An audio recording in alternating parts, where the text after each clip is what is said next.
तो गुरु की वंदना करते हुए कहते हैं, श्री गुरु पद मृदु मंजूल अंजन, श्री गुरु पद मृदु मंजूल अंजन। गुरु के पैरों की जो रज होती है उसको मृदु बताया, मंजुल अंजन, यह ऐसा सुरमा है, ऐसा कज्जल है, इसको आंख में लगा लेने से आंख के जैसे विकार खत्म हो जाते, वैसे हृदय में जो हमारे दो लोचन के साथ साथ विलोचन है, हृदय में दो आंखें संसार को देखने की और दो आंखें भगवान को देखने की होती हैं। इन आंखों से कभी कभी मंदिर जाओ तो मंदिर में जाने पर जब हम भगवान का ध्यान धरते हैं तो आंखें बंद हो जाती हैं, क्योंकि वह शायद परमात्मा मूर्ति में तो सूक्ष्म रूप से विराजमान होगा और वह परमात्मा हमारे हृदय में विराजित हो जाए। ध्यान देना, मंदिर पे जाने पर भी हमारे नेत्र बंद होते हैं और हम उन्हें अपने हृदय के नेत्रों से विलोचनों से देखना चाहते हैं।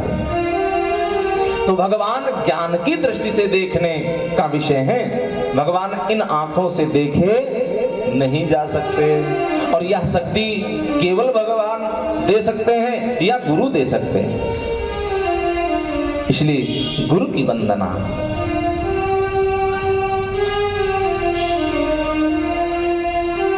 श्री गुरु पद नख मणि गण ज्योति, श्री गुरु पद नख मणि गण ज्योति, सुमिरत दिव्य दृष्टि होती, सुमिरत दिव्य दृष्टि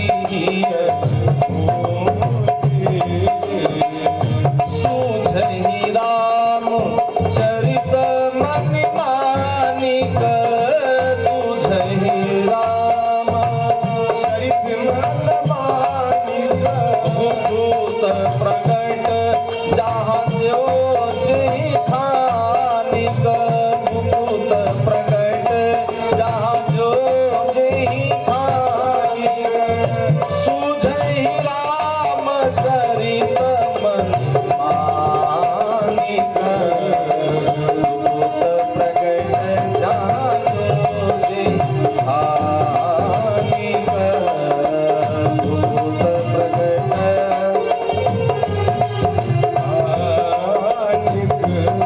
भगवान के चरित्र सब अपने आप समझ में आने लग जाते हैं, भगवान के चरित्र समझ आ जाते हैं। तो पहले भगवान को प्रणाम, गुरुदेव को प्रणाम करने के बाद उसके बाद मंगलाचरण करते हुए कहते हैं, नारायणं नमस्कृत्य नरं चैव नरोत्तमं, देवीं सरस्वतीं व्यासं ततो जयमुदीरयेत। नारायणम नमस्कृत्य, भगवान नारायण को नमस्कार किया और नमस्कार किया उसके बाद में फिर नारायण के रूप में जो विराजमान है, नारायणम नमस्कृत्य नरम चैव नरोत्तमम, देवीं सरस्वतीं, देवी सरस्वती जी को, व्यास जी को प्रणाम किया और इन्होंने मंगलाचरण किया और निवेदन किया, हे गुरुदेव आप अपनी शक्ति, अपना ज्ञान, अपनी कृपा, हे भगवान अपनी दया हम सब पे करो।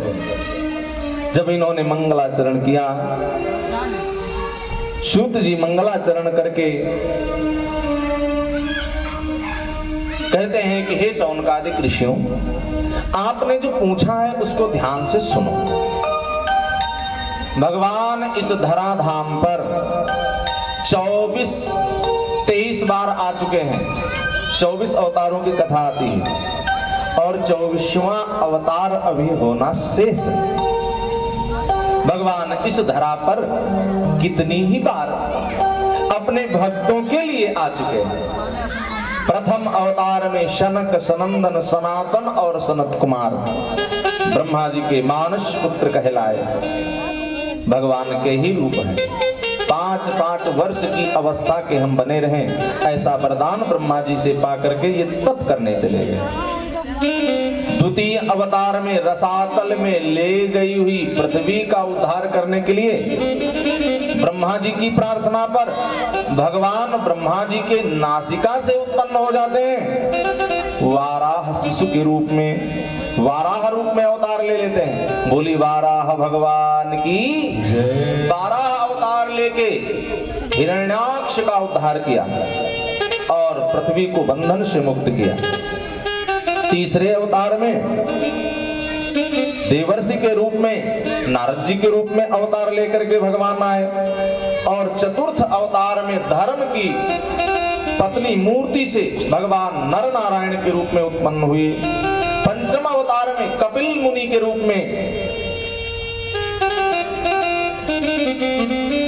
मैया देवहूति और बाबा करदम जी के घर में आए।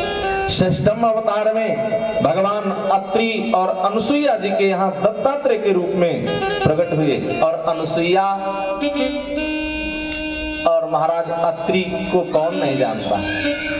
भगवान इनके यहाँ दत्तात्रेय के रूप में पधारे। ये भगवान का दिव्य अवतार था, षष्ठम अवतार। सप्तम अवतार में आकुति और रुचि प्रजापति जी के यहाँ भगवान यज्ञ नारायण के रूप में प्रकट हुए। बोले यज्ञ नारायण भगवान की जय। अष्टम अवतार में मेरु देवी राजा नाभि की रानी है, इनसे अवतार लेते हैं ऋषभ देव के रूप में और इन्होंने जैन धर्म को स्थापित किया ऋषभ देव के रूप में। नवां अवतार जब पृथ्वी पर अकाल पड़ गया, ऋषियों की प्रार्थना पर भगवान पृथु के रूप में अवतार लेते हैं और पृथ्वी को खुशहाल करते हैं। 10वें रूप में मत्स्य अवतार लेकर के 4 वेदों की, सप्त ऋषियों की रक्षा करते हैं। और 11वां रूप भगवान का जब समुद्र मंथन होने जा रहा था तो कछुए का रूप बना करके अपने पीठ पर मंदराचल पर्वत को धारण किया था। यह भगवान का एकादश माने 11वां अवतार था। 12वां अवतार भगवान का हुआ धन्वंतरि के रूप में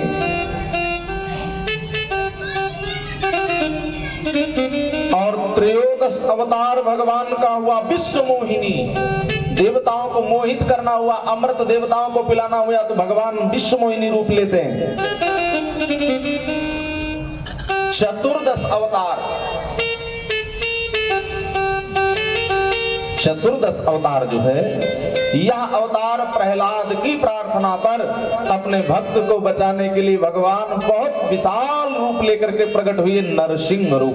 बोली नरसिंह भगवान की जय। और जो 15वां अवतार है ये भी बड़ा प्यारा अवतार है। कश्यप की पत्नी है जिनका नाम है अदिति। माता अदिति की प्रार्थना पर जब देवताओं पर संकट पड़ा तो इंद्र ने माता अदिति की प्रार्थना की। अदिति ने भगवान नारायण के व्रत को धारण करके प्रार्थना किया, प्रभु आप हमें पुत्र रूप में प्राप्त हो। तो भगवान ही पुत्र रूप में मिल गए, 52 अवतार लेकर के आ गए। भाद्रपद, भादों का महीना, शुक्ल पक्ष द्वादशी तिथि को भगवान 52 अंगुल के सुंदर स्वरूप लेके प्रकट हुए और राजा बलि को 3 पग भूमि की याचना करके छल लिया और देवताओं के काज को क्षमा है। यह 15वां अवतार था। और 16वां अवतार ये बहुत ही विशाल और क्रोध का अवतार है, परशुराम अवतार।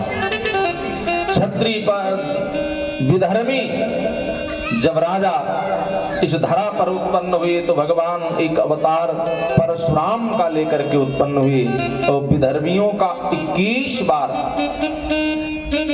संहार किया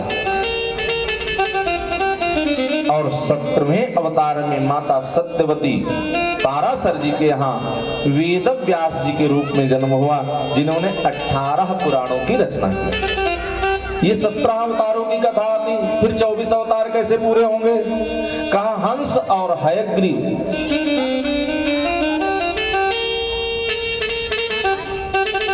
राम कृष्ण, राम जी का और कृष्ण जी का अवतार, फिर इन 23 अवतारों में बुद्ध भगवान का अवतार, ये अवतार सब कहे जाते हैं। और आगे कहते हैं जनिता विष्णु यशो नाम कल्किर जगतपति। अब कलयुग में जब चारों तरफ कलयुग का ही बोलबाला झूठ का बोलबाला हो जाएगा, चारों तरफ अधर्म होगा, अनाचार होगा, पाप होगा, धर्म को कोई नहीं मानेगा, तो विष्णु यशा नाम के ब्राह्मण के यहाँ संभल क्षेत्र में भगवान अवतार लेंगे कल के नाम से, और कल के नाम से अवतार लेकर के विधर्मियों का संहार करके और पुनः धर्म की स्थापना करेंगे। भगवान के जितने भी अवतार हैं, ये 24 अवतार, इनके पीछे आने का कोई ना कोई उद्देश्य जरूर रहा। जब धरा पर अधर्म, अनाचार, पापाचार बढ़ जाता है तो भगवान कोई ना कोई अवतार लेकर के अपने भक्तों की रक्षा करते हैं। यदा ग्लानिर्भवत भारत अभ्युत्थानम धर्मस्य तदात्मानं सृजाम्यहम् परित्राणाय साधूनां विनाशाय च दुष्कृतां धर्म संस्थापनार्थाय संभवामि युगे